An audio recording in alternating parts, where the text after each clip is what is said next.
sexual healing was not her problem, you know. Her problem is nothing to do with sexual problem. Her problem is only a temporary problem of stress. If it is a problem of sexual, then I will talk about sexual healing. But sexual healing is also a little bit too far-fetched. You know, I think it's a little bit, how would I say, they like to make some money. And so I create a problem for you. And then I do some Reiki for you. Then I do this, I do that, I do this, because you don't understand. Not you, but the general public don't understand what is the reality of the problem. Yeah. But that is the one we are talking about as fragmented outlook. You know, when you look at yourself only sexually or emotionally or mentally, that's what what do you call, psychologists, scientists call it the fragmented look, the reductionist attitude towards things. So Tantrics don't see this way. Tantrics see you as a complete person, you know. So then we try to bring you back, say you become depressed, say you become unhappy. And this unhappiness has different levels, different degrees. Sometimes it becomes neurosis, sometimes it becomes sexual problem, sometimes it's become even some other problem, you know. So what the Tantrics will say, they will slowly bring you out of these problems. They will try to move you by talking to you. You know, because Tantra is an oral tradition, and there are two forms of orality in Tantra I was explaining long ago.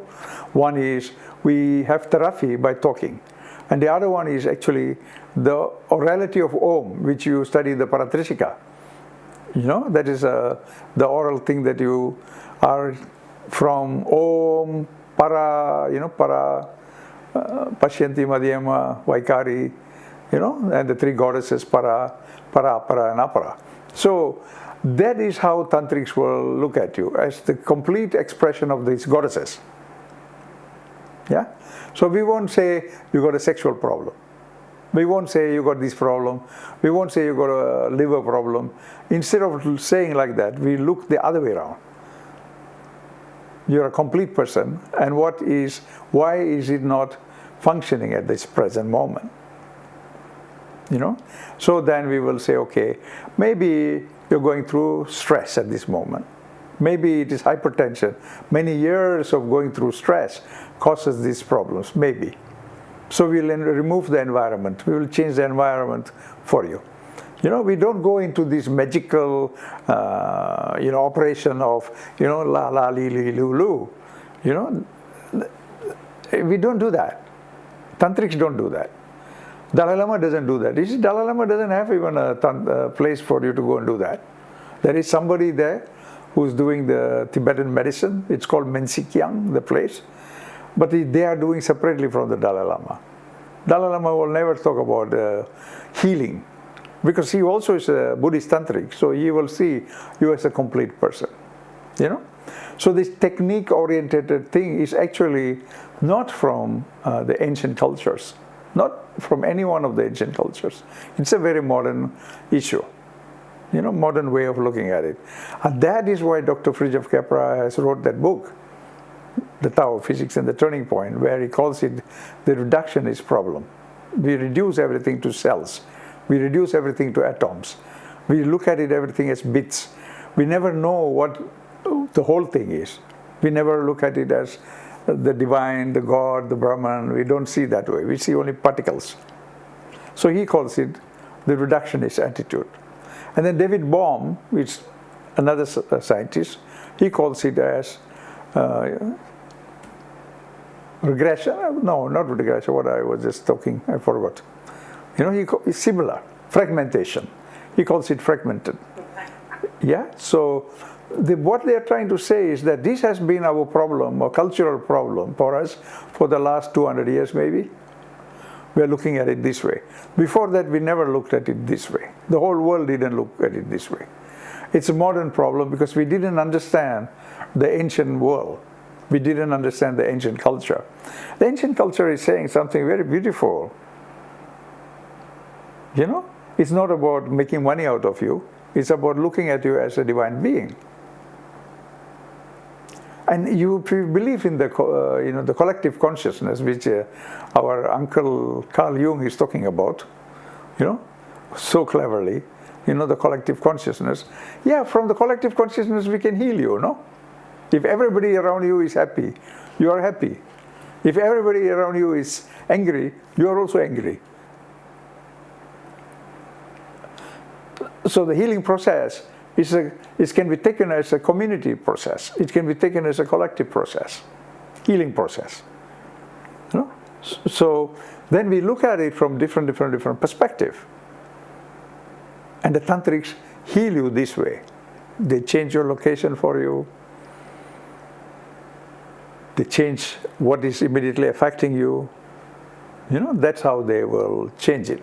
So most of the problems are not related to most people. It's only related this problem. For example, according to psychology, only like 2 to 10% of people have physical sexual problem.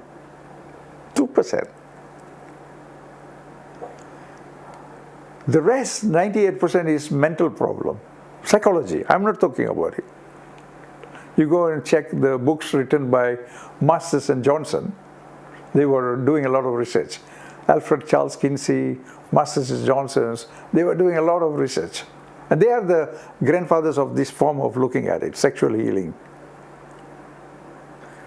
These two guys. Masters and Johnson is 2 of them, husband and wife. So all 3 created this idea of sexual healing. But they themselves are saying 90 to 98% of people don't have physical problem. It's psychosomatic problem. Stress-induced problem. Hypertension is problem. So then, how to get rid of it? You got to meditate a lot. Take all the drama out of our head and realize that we are beyond drama. It's hard. It's easy for me to talk. Hard for a human being to achieve it. But there is no medicine in the Western medicine for sexual problem. They bullshit. That is why Tantra became very famous, because they cannot offer you a healing. Conventional medicine doesn't give you any healing. Because you come to healing, then we go into bandha, pranayama, asana, many things. So the conventional medicine has no medicine, no drug for sexual issue. So therefore came a lot of side business, like New Age, a lot of how do I say, quasi-scientist medicine. So they were starting to say like blah blah blah blah blah blah blah, and so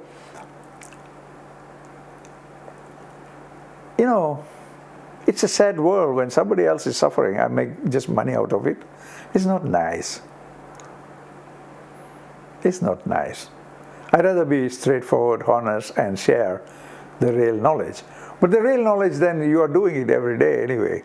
The yoga, the bandha, the pranayama. That's how we heal you completely. So we don't look at your sexual problem or your emotional problem or your mother and father fighting in your head. Not you, the modern world and the crisis. The father and mother quarreling inside. When they're doing shavasana, mother is saying something, father is saying something, and they complain to me. So, but what I see is this child needs to honor herself or himself, empower oneself, rather than be frightened of the mother and father at the age of 55.